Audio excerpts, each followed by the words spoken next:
Hi, my name is Lauren and welcome to TV 1061.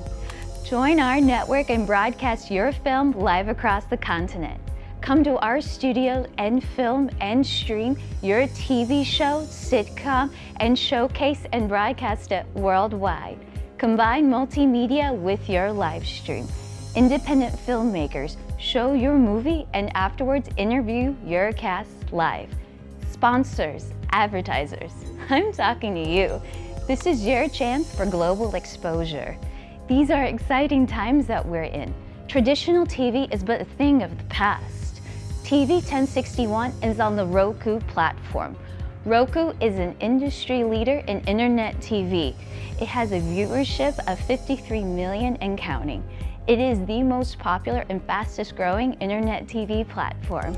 If you are interested in developing and showcasing your movie or show, or interested in coming in as a sponsor or advertiser, please send us your contact information with a brief description of your interest to 1061tv@gmail.com. Thank you. Hi, my name is Lauren and welcome to TV 1061. Join our network. Good afternoon. I'm Lieutenant Elmer Horn with Douglas County Sheriff's Office, and we're here in one of our communities, and Sheriff Pounds is here with us. And Sheriff Pounds is very involved in his communities, and he come out. We brought out our grill and our smoker so we can come out and help cook for this community. And Sheriff Pounds himself has come out and helped cook with us, and he's here to cook and help these folks today. Good afternoon, ladies and gentlemen. This is one of the programs that I call taking my community back. If you don't get out there and get involved in your community, you ain't gonna be able to get it back. And the sad part about it, we losing our young men at such a pace that it's unreal. We got to come up with something that will help us with these children.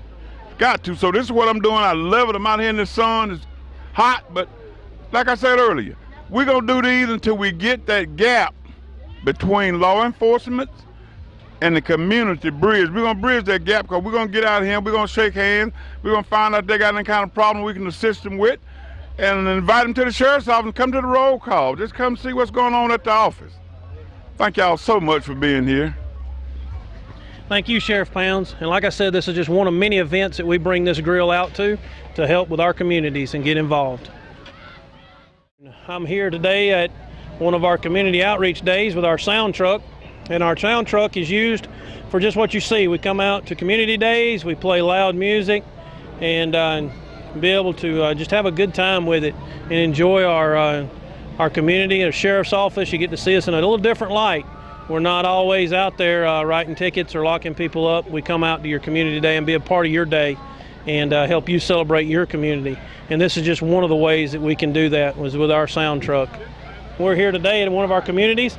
We brought our ice cream truck out. A lot of people like to laugh when I say the sheriff's office owns an ice cream truck, but this is exactly what it's for, is we bring it out to our communities. We give away ice cream. We don't charge for the ice cream. The ice cream is free. And we have partners in our businesses in our community that help pay for the ice cream so that we can give it away for free. And we give it away. We go to schools. This is just one of many events that we bring our ice cream truck to. We go to the school systems. We come out to community days, block parties. We just come out and see you and help you enjoy and celebrate your community. Thank you.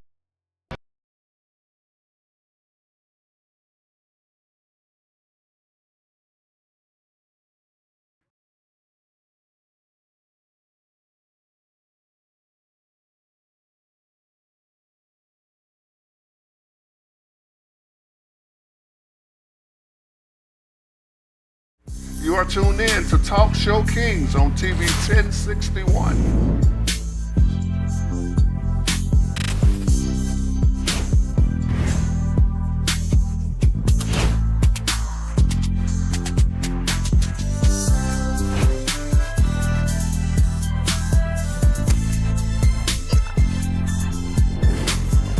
Man, what they gonna do with this black on black crime, man? I'm sick of this.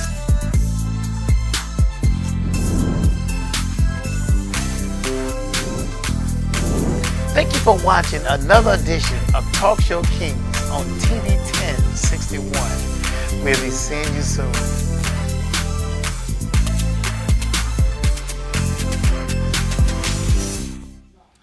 Good afternoon, ladies and gentlemen. Thank you so much for tuning in to Talk Show King. My name is King Jason, and to my left we have... I'm King Darwin, and to my left... You have King Eric. And all together we are... the Talk Show Kings. Once again, today is a beautiful May 4th. If you are a Star Wars guy or a person like myself, this is our day. We have a lot to cover today. We've are ready to kind of get the show going. First, let's go ahead and give thanks to Mr. Felix, who is the owner and producer of Talk Show Kings. And also, I encourage each and everybody to tune into either YouTube or your Roku TV and to continue to watch our show, and also to encourage others as well to watch our show. Help us grow and to be able to invest more into our black media shows as well. So our first topic today that we're going to talk about, actually our hot topic, is we're going to want to talk about the recent high school incident over in Texas, where we have a black student who fatally stabbed another student in the chest. So we're going to kind of get started there. So Kings, kind of help me out. Give me, explain to me what's going on with this story. I mean, I've heard a little bit about it, so I want to hear some more. I want to hear you guys' point of view on it.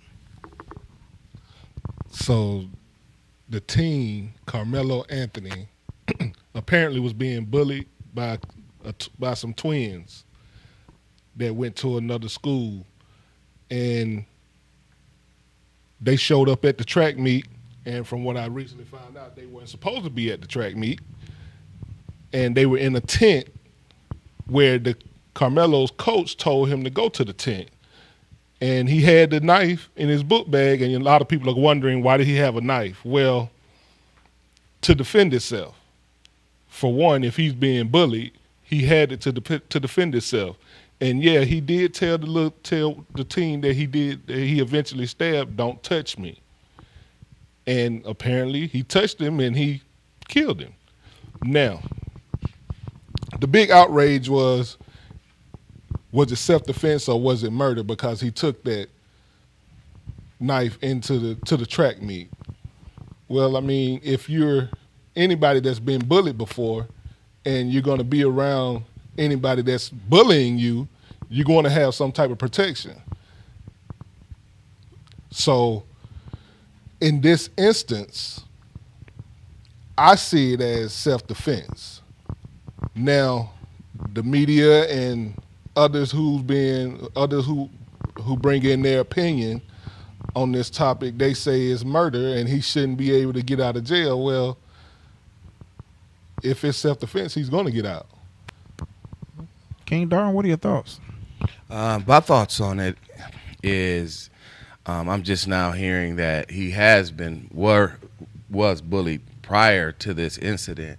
So I feel that he should be justified for protecting himself, honestly.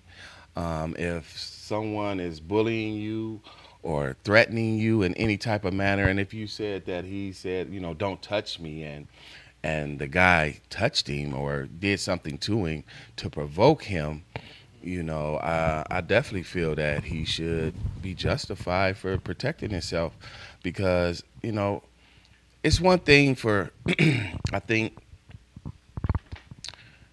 somebody to try to play the victim when they are the ones that has been the aggressor, and then when somebody reacts, especially us as blacks, if the shoe was on the other foot, they would have been saying, oh, this black kid is messing with this white kid, and the white kid stood up for himself and he'll be a hero. But see, now that the shoe is on the other foot and it's a black child and the white kids were bullying him, now I think that it's a big issue now. And it seems like it's always an issue. It was an issue like that at the LeBron James school up in Akron, at the I Promise school. where white kids came out and they were shooting paint guns at the kids while they was playing basketball, but they didn't know. They thought they were real guns, you know, because they let off like and sounding like real guns, you know. And then when the black kid reacted and, you know, defended himself because, you know, he felt his life was threatened, you know, and punched the guy, and he actually fell and hit his head and died. Mm-hmm. You know, he's in prison now for the same issue, you know, but the white kids provoked it, you know. And so, you know, it happens a lot to our kids, I feel. Yeah, and I think it's messed up how they're portraying it on social media. They're taking pictures of him at a party where they're holding paintball guns, Mm-hmm. and they're making it seem like he's holding actual machine gun. Like, look at him, and you got people come in and look at him. You can already tell this is the type of person that he is. But you're cropping out the picture, and you're only showing half of the story. Which you're only showing half the picture, which don't even tell the correct story that you're trying to portray. But yet, still, you want to sit here and we talk about how the guy from Burger King, the guy who they took the Burger King in South Carolina, who shot up the church. Was it Dylan or something like that? I can't remember. Yeah, I forgot whatever his name is. Yeah, they showed his pictures of him holding real guns and everything, and he goes shoot up a church filled with black people. So on a U.S. Today news article, it was stating that the young man had said, "Touch me and see what happens." So literally, he gave a verbal warning. He told you, "Touch me, see what happened." He told you. By all means, that's self-defense. And then on the article, also in the, later on in one of the paragraphs, it says that the victim had grabbed the kid, stepped up to him and grabbed him and pushed him away or pulled him away, and that's when the young man had pulled out the knife and stabbed him. So you were given a verbal warning, and you went against it and still pulled him around and so-called, in my opinion, attacked him. I'm not saying what he did was right, but that seems to me self-defense. See, I hate bullies. It don't matter if it's a child bully, an adult bully, a police bully. I hate bullies for the simple fact they always want to play the victim in the end. When something end up happening, oh, now they're the victim. Well, if he hadn't have done this, well, you started it, sir. You started it. If your son hadn't, and I'm sitting here and I'm talking about the father. Yeah, I feel sorry for him as a father because he had to lose his son, but you need to get the story, get your facts correct. See, we got a caller. All right, we already got a caller right at the beginning of the show. Hang on, guys. Talk Show Kings, who do we have the pleasure of speaking with? Yeah, I just landed on your show, just flipping around YouTube, and I agree with what's the gentleman's name that's talking about anti-bullying? King Eric? Yeah. Hey, King, can you hear me? Yeah, I hear you. I want to ask all three of you guys something in regards to something very serious. When the last time one of you guys just said, you know what, I'm going to skip this meal?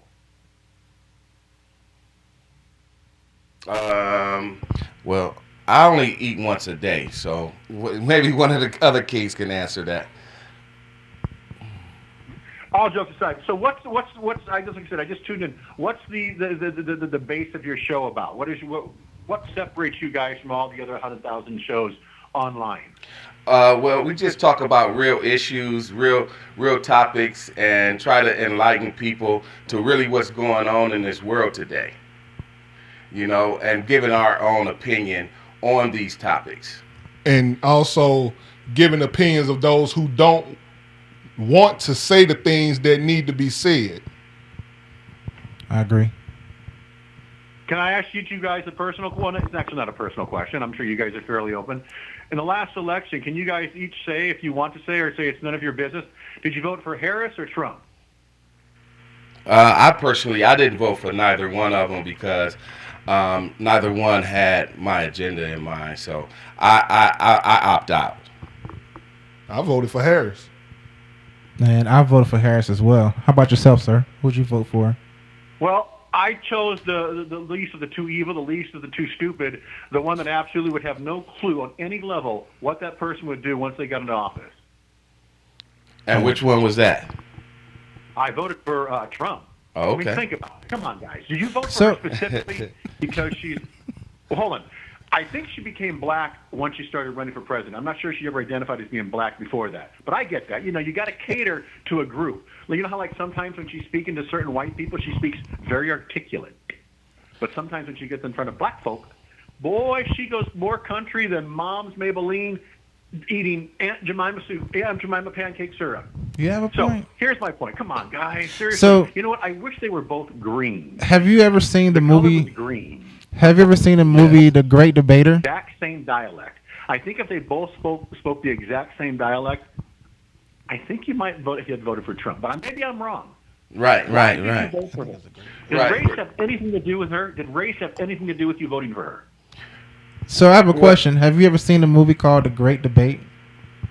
What's it called? The Great Debate with Denzel No, Washington. but I'll look it up real quick. What's it about? So The Great Debate is based on a true story. It was about a group of college students back in the early 1900s. They went to a black university and they were being taught by one of their professors who was also known as a Great Debate as well. And Denzel Washington played as that instructor, or actually that professor. And there was one scene where he, after hours, he went to a farmer's barn. He goes monthly and have a meeting with all the farmers in the city or in the community, and those farmers were mostly uneducated Caucasian residents and citizens of that city. And when he went there, he dressed like them, he looked just like them, and even talked just like them. And what he was doing was he was talking to them to where it made them feel comfortable and made them feel like as if he was the same, so where they wouldn't feel uncomfortable. So that's pretty much how I'm assuming and taking a guess what Kamala was doing is whenever she's around people of color, she wants to talk like them and make it seem like she can relate to them. And when she's around her other counterpart, she wants to completely act, intelligent and professional and to make them feel comfortable. Well, that's my opinion. What are your thoughts on that, sir? I got to be honest with you. I heard part of what you're saying. The reception isn't coming clean on my end. I'm actually looking up the movie. It got a pretty high rating, and it talks about what the film was about. I'm going to watch it. But if you want to see an interesting movie, you ever heard of a movie called White Man's Burden? No, I think I've heard of it, but I didn't watch it. It's But pretty- but we it's got pretty it. But we because have to so get far- back to the topic. What do you feel about the white kids bullying the black kid, and then the black kid defending himself and stabbing one of the white kids, killing them? Okay, you what's talking your- about at the football game? Yeah, it was at a track meet. Yeah, in Texas. Yes. I think that you're innocent until proven guilty, and you're not going to hear a lot of white people say that. The narrative that is out there right now, it's basically, here's my only problem with it is the guy brought a knife to school. So I don't know too many. When I was in high school, I never brought a knife to school. I don't know anybody that brought a weapon to school. So I think he was going into that looking for something. Now you can say, no, he likes to whittle wood. He's a whittler. Well, they were saying that he was bullied prior to that date by the same kid. So he was, trying to, have something to defend himself. Well, somebody failed him miserably. It's funny. I saw how much money was raised for him. I think it's over $1 million. Really? Yeah, I heard about that, yeah. There's a lot of outrage over that. Did you see the story the other day about the white woman that called the 5-year-old black kid the N-word? Yes, I heard about that as well. Yes, I heard about that as well. They raised over $1 million for her. Sadly, it comes down to race, but the problem in any community, and although, I think we can all agree, one community, one race of people has dominated at being the best. And you know what culture, what community that is? Who is it? Asians. Why is it that Asians are more so-called responsible, grounded, family unit as compared to every other group? That's something that's never talked about. But I guarantee you the young man that killed that guy, and it's unfortunate because his bail was set at $1 million, but the judge that gave him bond at $250,000, she was an Obama appointee. I think you can all agree. Basically, sadly, it comes down to race to a lot of different people. I've met 90% of the blacks that I've met are just as nice and normal as everyone else. And then there's that 10% where, like, I'm going to be honest with you. There are times when I walk into a store or an area and I'll see a group and I'll turn around and walk right out.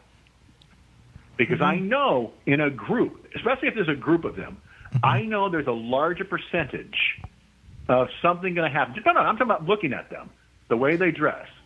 I don't know, man. I think the kid probably came from his probably didn't have a solid background, a solid father figure, and I think a lot of the people in the black community. By the way, I love how Morgan Freeman said, "I'm not an African American." Yeah, but you got to also, sir. Listen, you got to also, sir. Not meaning to interrupt you, but you got to look at the grounds of the white kids and what their parenting skills were, and their parents. They're raising their kids to bully on other kids. I'm pretty sure the black kid wasn't the first child that these kids ever picked on, right? So I'm thinking that you got to look at the parenting on both sides of the spectrum. You can't just look at the black kids' parents because, you do have other white kids, doing the same thing. Well, hold on. The fact that somebody has the ability in their brain to take out a knife. Okay, let's say the kid was being bullied relentlessly every day. Let's say every student on that class called him the N-word, which I guarantee it didn't happen because it had probably been reported. My gut says maybe the guy did say something to him once. Maybe he felt scolded by this white boy. How dare you? He probably confronted the guy because I heard that he went over to the kid. The white kid didn't go over to him. He went over to the white kid. So that right there tells you something. He didn't go over there to confront him and say, listen. He went over there with the mindset of saying, okay, like I said, maybe he teased him every day. From my understanding, if I walk into your studio right now and I walk over to you, I made that decision. I'm the aggressor. Bingo, bingo, bingo, bingo. Okay, now, so let me ask you something. Let me ask you something.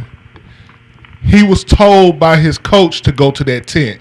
And he just so happened to see the two guys in that tent that was bullying him that wasn't even supposed to be in the tent. So how was he the aggressor if his coach told him to go to that tent? You know what's odd? You guys agree that it's wrong he murdered this kid, correct? Yeah, I agree. I believe it's wrong for anybody to murder anybody, but one thing I do believe in is protecting yourself at all costs. No. So you're going to agree that he killed that kid? No, I don't agree that he killed that kid. You know what's funny? But if that kid would have been black, if that white kid would have been black, you wouldn't even hear about this.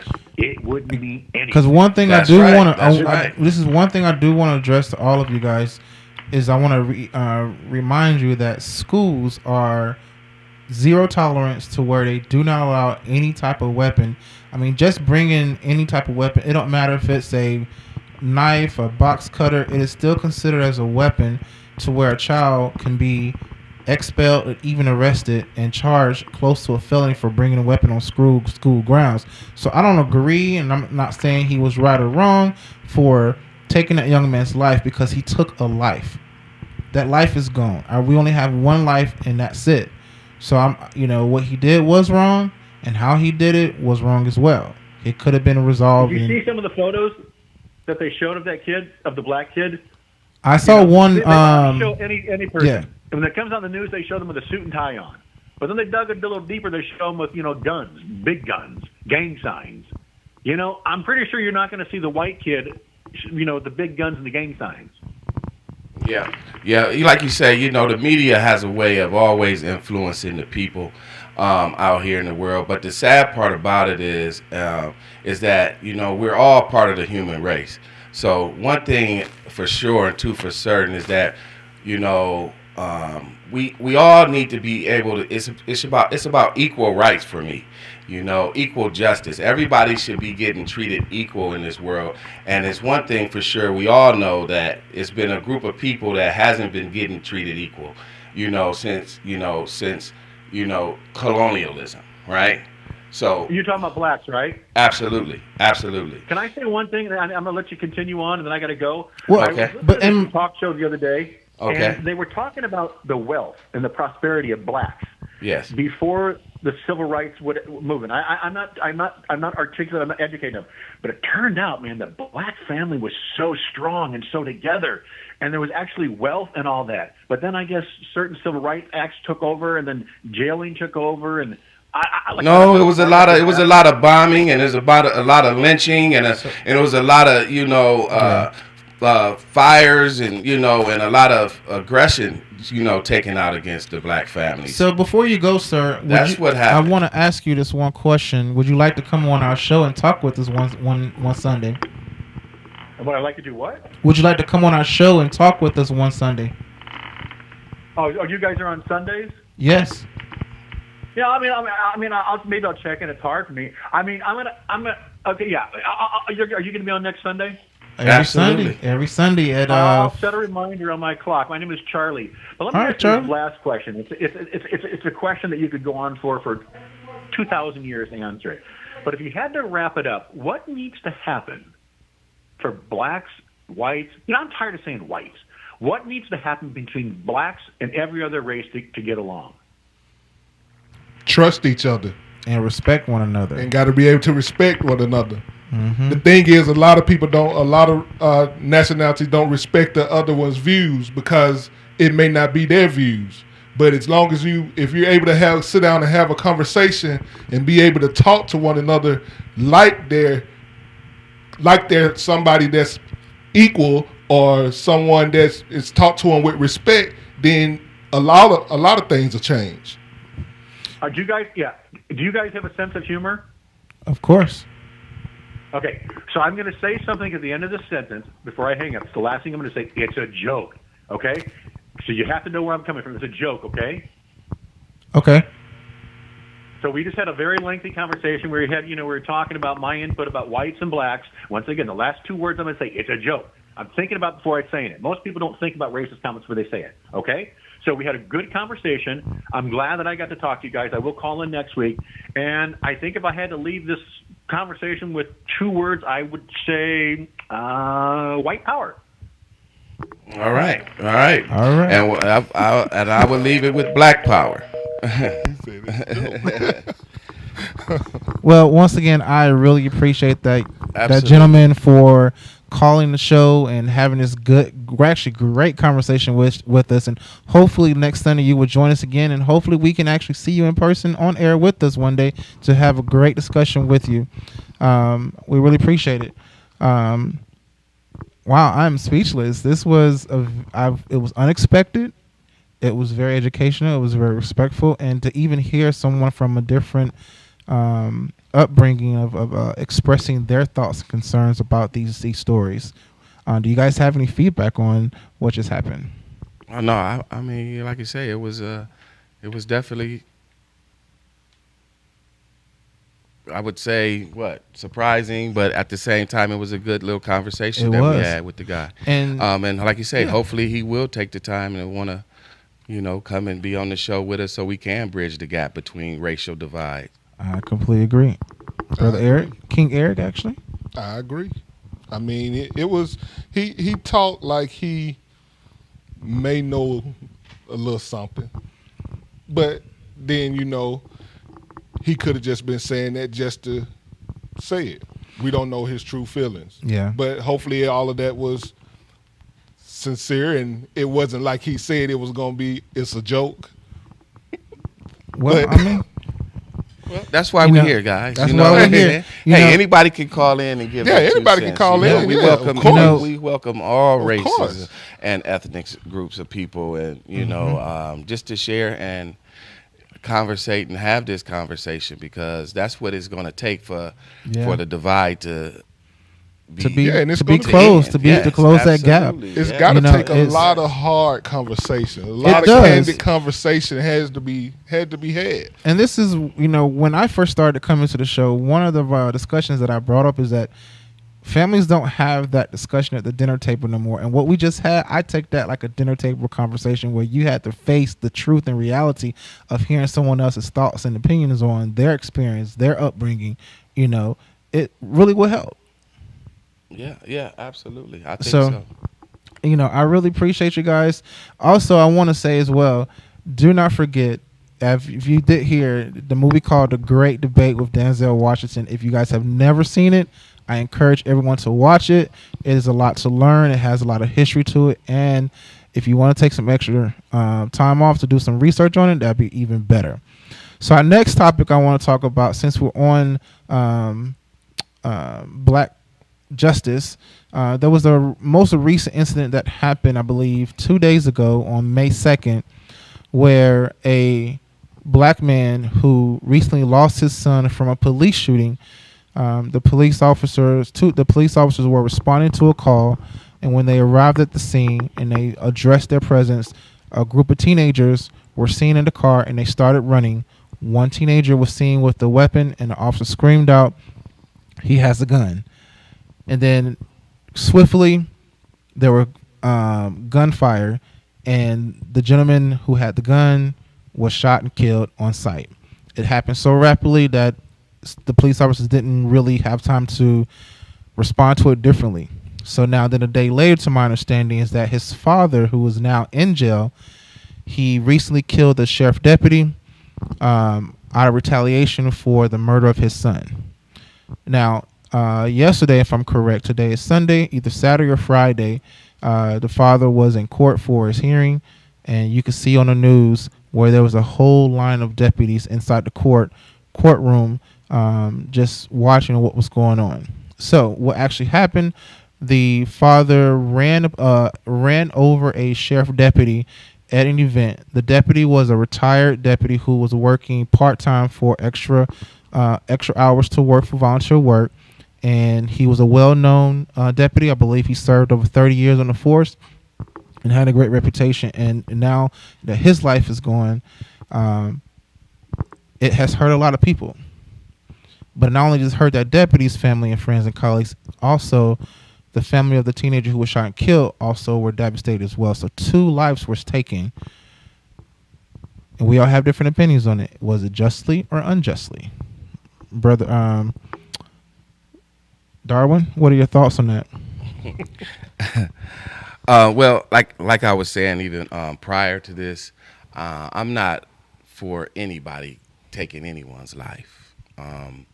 I feel that to take someone's life is wrong, just flat out. But I do say that it's been so much injustice. Like, certain people are just fed up, right? And some people can't handle their emotions. We got to understand emotions are a part of us. They're not you. They're just a part of you. And a lot of times we get wrapped up in our emotions. And so, and definitely with losing a child, I know that would probably, devastate anyone at this point, and sometimes we're not really thinking clearly when something devastating like that happens to us or anyone. So, but for you to take someone's life, I think is a little extreme, but at the same token, you got to understand that it's 3 things you can do if you feel that you have been treated unjustly, right? You can hit that person back just as hard as they hit you, no harm, no foul. You can hit that person back lesser than they hit you, and then you might get a little bit of, just. But or you can let it or hit that person harder than that person hit you. And then you just got to settle, and deal with the consequences of you handling it more severe than the person handled it towards you. So with that being said, the father that took out revenge on another innocent police officer, I definitely feel was, a little extreme, Now, to the fact of if it was the police officer that actually did the killing, then that would, I'm not saying that it would justify it by any means, but at the same time, that's the person that did the crime. He should pay the time, not the guy that didn't do anything, that just, was an innocent person on the force. It used to be on the force, as you quote. Yeah. So, ladies and gentlemen, we're going to take a quick commercial break. And when we come back, we're going to finish off. We're going to start off with King Eric, allowing him to voice his thoughts and concerns on this story as well. Thank you so much. We'll be right back.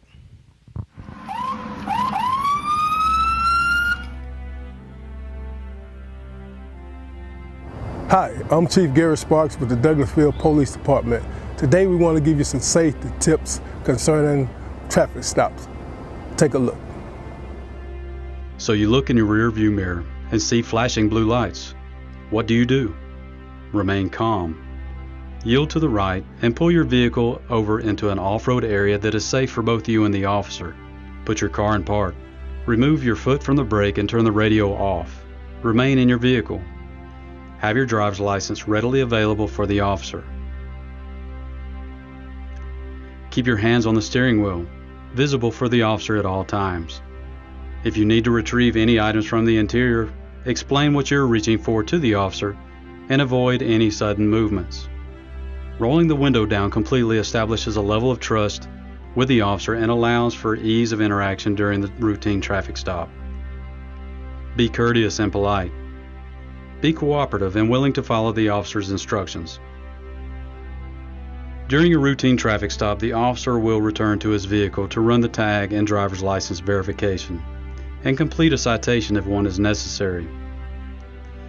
Once the officer returns and approaches your vehicle, whether or not a citation or warning is issued, please remain calm, courteous, and cooperative.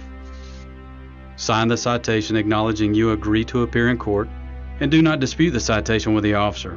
The officer will give you a court date to explain or defend your infraction. Okay, ma'am. Like I told you, I did clock you at 51 in a 35 mile per hour speed zone. I did issue a citation, okay? This here is going to be your court date. I just need a signature from you stating that you received a copy of this citation, okay? Yes, sir.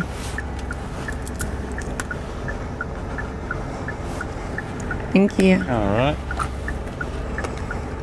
Here's your driver license. Thank you. Along with a copy of the citation, okay? Do you have any questions or concerns for me? No, sir. Okay, well, you have a nice day, okay? Thank you, Thank too. you. Following these few simple steps will help ensure a safe interaction for both you and the officer. I hope these few tips help you as it relates to dealing with law enforcement and traffic stops.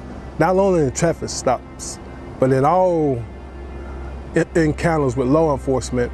We hope that all our encounters are safe for the citizens as well as for our officers. Again, we want you to be safe, and if you have any problems with the Douglasville Police Department, don't hesitate to give us a call and make your concerns known. I would add that Georgia is a right to carry state, and we hope that if you are carrying, that on these traffic stops and all encounters, please let the officer know that you are carrying. This will ensure your safety and our officers' safety.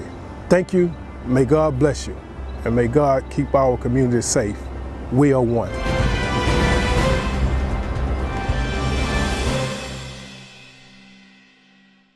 You are tuned in to Talk Show Kings on TV 1061.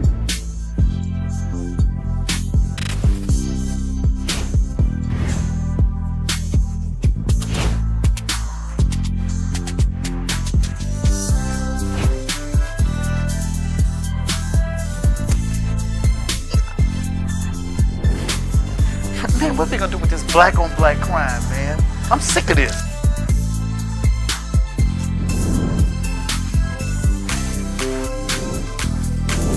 Thank you for watching another edition of Talk Show Kings on TV 1061. We'll be seeing you soon.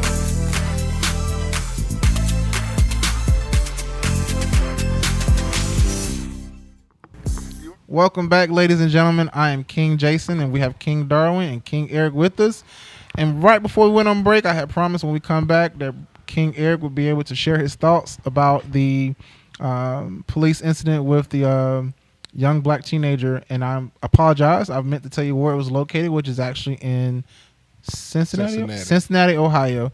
Go ahead, King Eric. Well, see, my thoughts on that is I don't feel like it was justified for him to go back and kill the police officer. I mean, if it made him feel better in his head, that's just something that's mental with him that he needed to get off his chest. Because I understand, I would probably be livid too if they shot my son.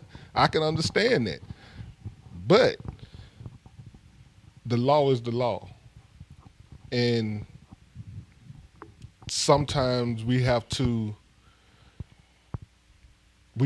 understand that we can't just go out here and be a loose cannon and kill the next person who probably didn't even have anything to do with the death of your child or the death of anyone, for that matter. But that's my thoughts on that. And also one last opinion, to finish up the hot topic is I want to say is that, two wrongs don't make a right. And you're right. You have to follow the laws and obey the laws. And that goes also the same for law enforcement, even though they consider themselves as the law, but they should also follow the law and obey the law as well. That's my opinion. So our next topic is we're going to talk about, since we kind of on a move and we're chugging away, we want to discuss about the recent NFL drafts. So I was talking with the Kings early before the show started. Right now, one of the biggest things in the NFL draft is Deion Sanders' sons. Shedeur Slide. Yeah, one of them has been drafted by the Browns, and the other one has been not drafted, but he signed an undrafted free agent contract with Tampa Bay Buccaneers. Tampa Bay Buccaneers. That's interesting. So let's talk about. What are you guys' thoughts about the NFL draft? Other than just the Sanders, what else? I feel the draft. It's the draft. It's the draft every year. Same deal. I think it was a lot of good picks, far as first pick, second pick. But big ups to Ohio State. We have 4 first round. Oh my God! First four.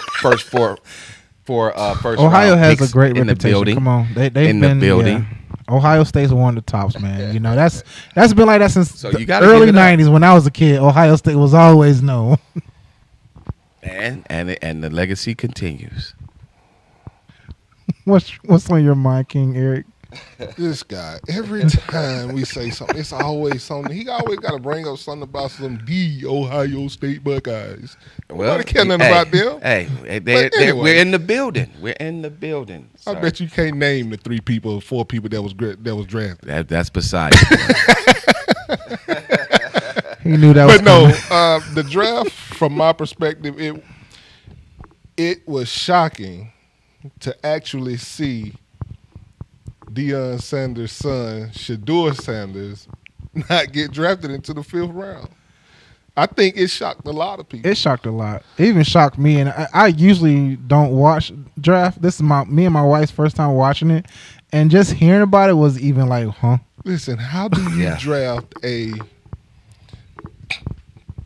28-year-old quarterback who can't throw from here to the wall in front of Shedeur? I'm just saying. In my opinion, I think they were trying to teach him a lesson. What NFL? You are a young black kid whose father was also a retired NFL player. Great reputation. Several Super Bowl rings. Did you see the draft last year? No. So last year, Joey Porter, great football player for the Pittsburgh Steelers. Son was drafted. Didn't get a slide. Pittsburgh Steelers even moved up to take Joey Porter Jr. No problem. Was it a wrong decision?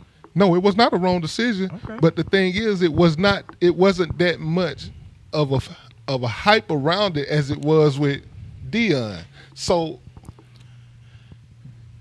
you gonna punish the son, his kids because he was prime time? Well, they do it a lot, so I'm not surprised by it, to the least. Honestly, guys, come on, where we at? Where we at? Look and see, man. It's a lot of politics going on in all of the sports. Of course, they're gonna try to not to diminish him and try to kill his spirit and try to pick him in the 5th round. But at the same time, we know he's a great football player, actually, and I think he's still going to do well. But it's just about getting through the door, and where's the loyalty out of? Nobody's talking about Deion Deion Sanders played for who? Dallas. Dallas. He played for the Falcons. He played Falcons. I mean, but where are those teams' loyalty towards Deion? Then he played for. He played for San Francisco. Yeah, San Francisco. Yeah. Atlanta, Cowboys. And neither one of them wanted to pick, his son. So let me ask you. Now, one of them needed a quarterback, though. So let me ask this question. Yeah, but at the same time, you got to think. I mean, why would you? I mean, I'm not going to waste a pick on a quarterback if I don't need one. But we're talking about the teams that needed quarterbacks, like Cleveland, like the Saints, like the Giants, like Pittsburgh. Yeah, you got a point there. Once again, it's all politicized. I could be wrong, but that's my opinion. I'm thinking, I want to ask you guys, do you think NFL did that because they have some beef with his father? Or do you think it was actually towards the son because of how prideful he carried himself? Okay, so let me ask you this. I mean, I know I want to say that it had to do with Deion, and I say that because look at how many other kids come out that's prideful. And nothing is said. It's just the fact of that's Deion and this is Deion's son. And I mean, even Shiloh didn't even get drafted. I would at least thought he was at least a 6th-round pick. Okay. I figured that he'd had to be at least he ended up being a free agent, right? He ended up being an undrafted free agent. And that's a shock. Oh, yeah, it's a shock for me. So now the question is the brother going to be a bench player? Is he going to be a practice player? Is he going to be, It all depends on what the work they put in from this point on. Yeah, that's basically what it boils down to.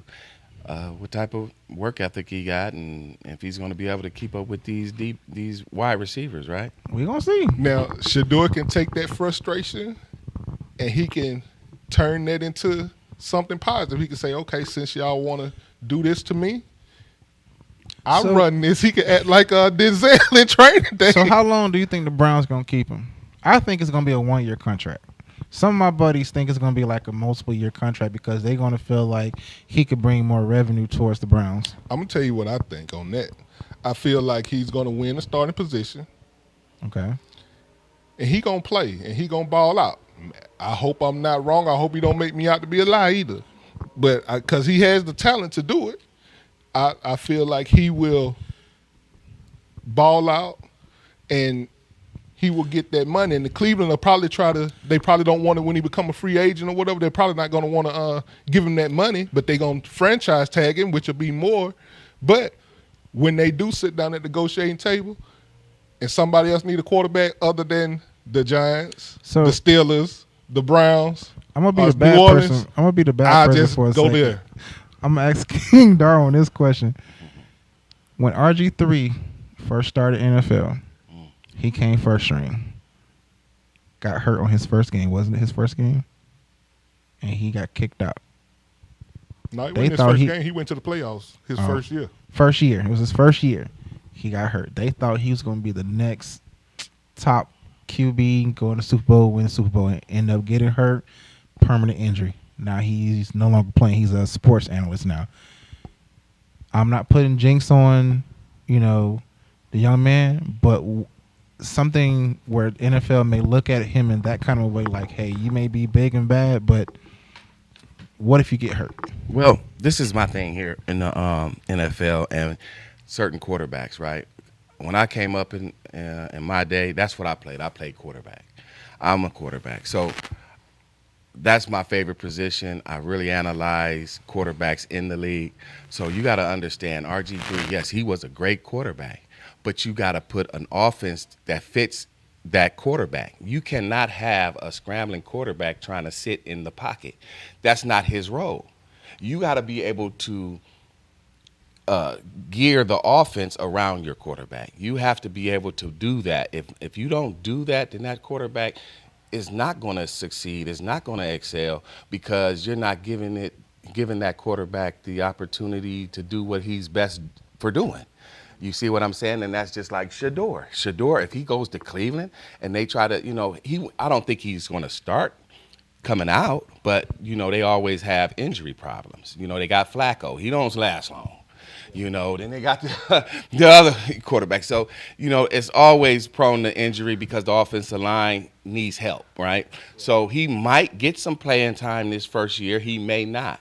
But at the same token, you got to understand, you have to structure your offense around your quarterbacks. And the NFL is notorious for putting our black quarterbacks in a situation that's not structured for that quarterback. They want to change the quarterback in the NFL. They want you to sit in the pocket, but a lot of our guys are not pocket quarterbacks. A lot of our guys are mobile quarterbacks. And that's what hurts our. Speaking about a pocket quarterback, it kind of reminds me when even some of my guys, we've been talking about it. Tom Brady is a good example as well. When he wasn't drafted on the first few picks, he was drafted on the 6th round, I believe. 6th round, I Something think. like So, that, yeah. and he didn't become top line overnight. It took him a couple seasons to get it, but once he was given an opportunity, he really showed out. And the same thing goes for that young man. He can do the same. He may not be first string, but when he gets the opportunity, he shows out. It's a different ball game. But my point is, it's like, you have to really gain that respect from your team. And see, Brady, he's a pocket QB. He got protection all over. And they had a heck of an offensive line.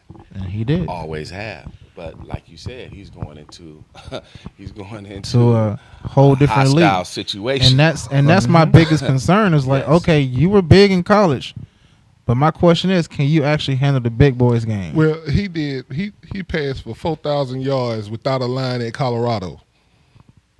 But how can you convert that to professional football? Yeah, it's a whole. I know it's a whole nother level. That's a but whole if you different. don't have a line in college and you don't have a line in the NFL, same thing, no line. And that's why I was mentioning about RG3. Like RG3 didn't have no. He wasn't much of a pocket QB. Well, but see, the first injury with I want to go back to that. The first injury with RG3, that had nothing to do with the line. That had nothing to do with him. It's the way that he fell in that awkward DC on that field. That football field was notorious for breaking people, for killing folks' careers. You go back to not just RG3, but Alex Smith. Joe Theismann, Alex Smith. Alex Smith damaged his whole. They never thought that he would ever come back and play again. Great topic for another show. So I mean, it was the field. They just now getting that field back, getting it renovated. It's the way that left corner, I believe it was the left corner of the end zone on that field, where everybody hurt themselves. Yeah. Except for Theismann. Theismann, it was Lawrence Taylor. LT took that out. But I really can't wait to see how this football season is going to turn out with the results of how these new players are, starting their professional football career and seeing who's going to make, a difference. So we have, this is our last topic we want to talk about. We're going to squeeze this one in a little bit because it is pretty big topic to discuss that, may take a little bit longer next time. But we want to talk about real estate, and also we want to talk about how we can better invest in the black community. So, we were talking earlier about what are some major issues that we're facing with real estate in the black community. And the first thing that we talked about is really about the value of our homes, how a lot of black owners, when they're selling their home or even mostly selling their homes are underpriced compared to their another home in another community where their value is going to skyrocket. So let's kind of, let's talk about that, guys. What are your thoughts, King Darwin, on this one? My thoughts on the real estate market here in Georgia is that everything, I think, really literally has skyrocketed, from in the past 4 or 5 years. But the sad part about it is that I'm also hearing that a lot of people are losing their homes because of the taxes and the inflation of the taxes on these families. Because a lot of people been here for decades, right? And so they're on a fixed income. So when they raise those taxes up to $2,500 or $5,000 for the year, it's not in their budget. So a lot of people, are going to be faced with trying to, salvage their homes, and pay those bills. But to piggyback off of that, I mean, it is a good thing that the property value are going up, but the gouging and the taxes is a bad thing. So, brother Eric, King Eric, what do you think could, change this type of situation? What can be done? What could be changed or fixed to help people, period, not to lose their homes? That's been the ongoing question forever. I have one answer. What's that? So,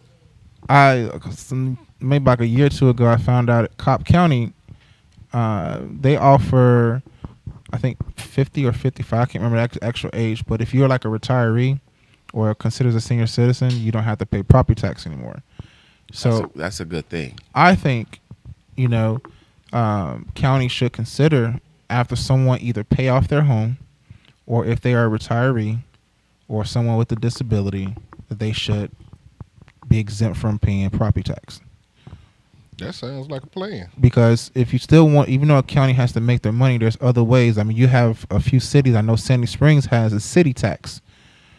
So I know that's a city, but you can also have, well, actually, we do have county tax. But if you want to continue for the revenue to come through for the county, you can consider putting that on sales. Increase the county tax on sales. And I think that's something that Douglasville had done. And in this last voting cycle, I think we had to vote on some additional taxes, and some of that had to do with taxes on homeowners' taxes, being exempt from certain taxes. So I believe that I don't want to say that. What I want to say is we all can play a part if we go talk to our city councilman. This will be more of a county commissioner on this part, but yeah, you're right. Talk to the city council. If we go to the council meetings, in which I know that Felix had said something earlier about going to the city council, going to those city council meetings, and I've never been, but I do want to go to some of them. But as long as because sometimes we need to go to these places just to voice our opinions and so our voices can be heard, and find out who our city councilman is or city councilwoman is. Because I know, again, I said this once before, I'm pretty sure we don't even know who your city, you probably don't even know who your city councilwoman is or city councilman is in your district. Hopefully voters do some research on candidates when they're before they go voting, because that is very important to know who you put in the office. This is what I'm saying, though. Yeah. You know who they are, but do you see them outside of that voting cycle? Randomly. I'm saying, are they in your neighborhood doing any speaking engagements or trying to make your neighborhood better? That's what I'm talking about. Yeah. We can see them that, okay, just because you say you're our city councilman or a city councilwoman, you're only here during voting season. We only see you that from January to November of that voting season. That's it. Mm-hmm. Other than that, after that, we don't see you. You'll hear from you no more. Yeah. And I continue to even encourage you guys and the audience to be more involved with your elected officials, city, county, state, federal. It is very important, because what we are seeing, they don't see it. They may not see it. So, and it is also, with us as taxpayers, we must be involved. We must be. So, speaking about real estate, we want to talk about how we can better improve our communities, and specifically the Black communities. So what are you guys' thoughts? We're going to start with King Eric. What are your thoughts on how we can better improve the Black community?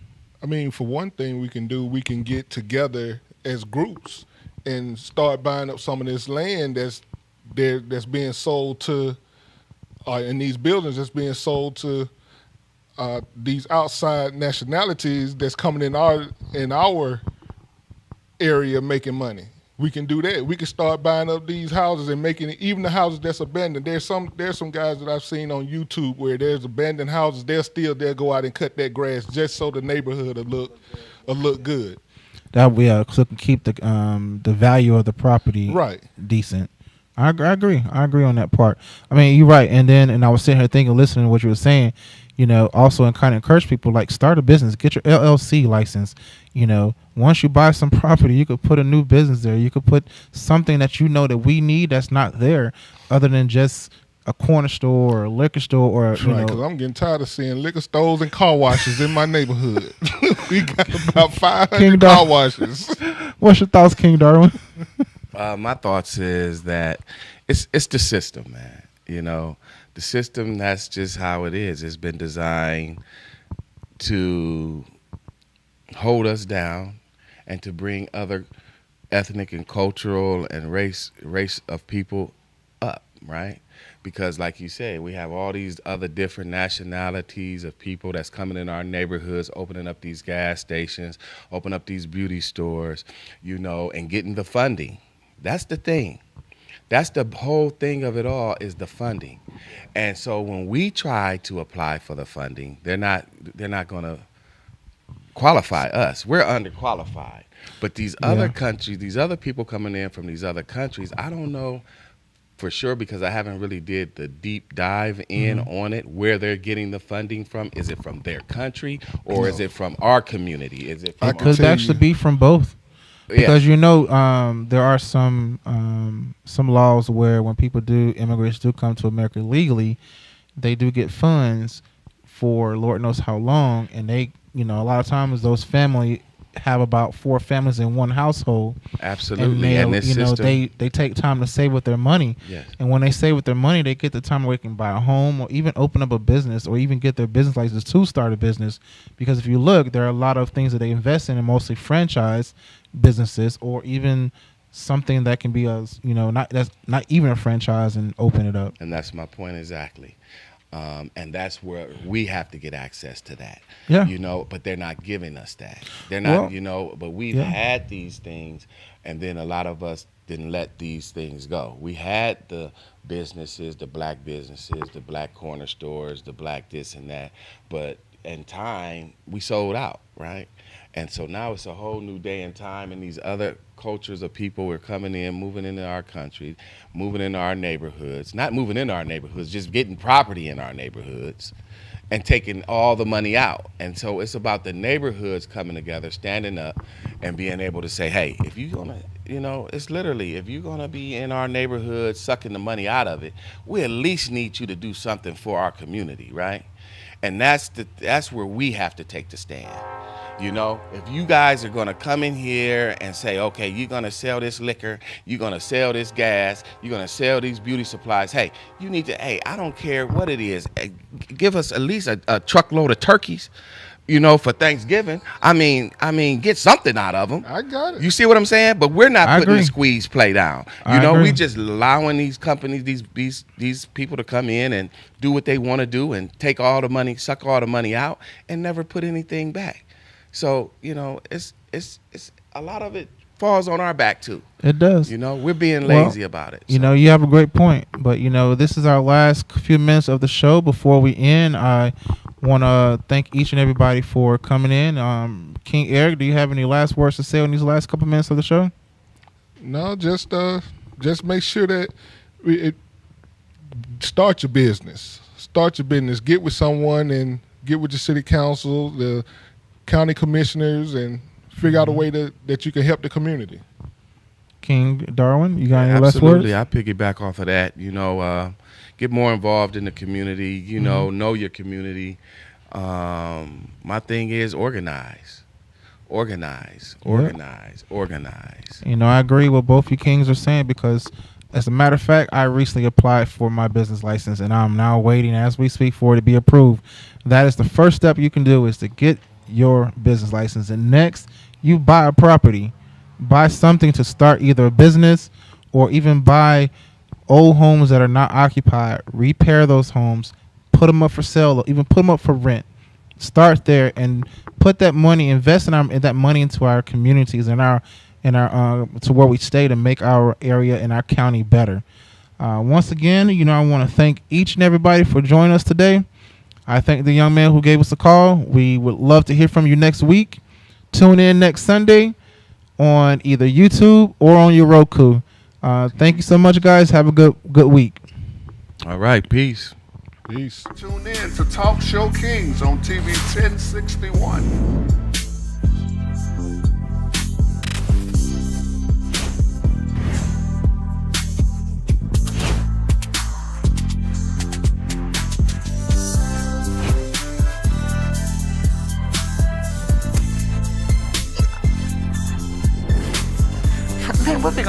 black on black crime, man. I'm sick of this.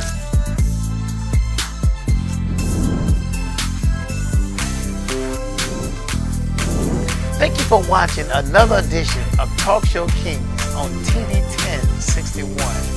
We'll be seeing you soon.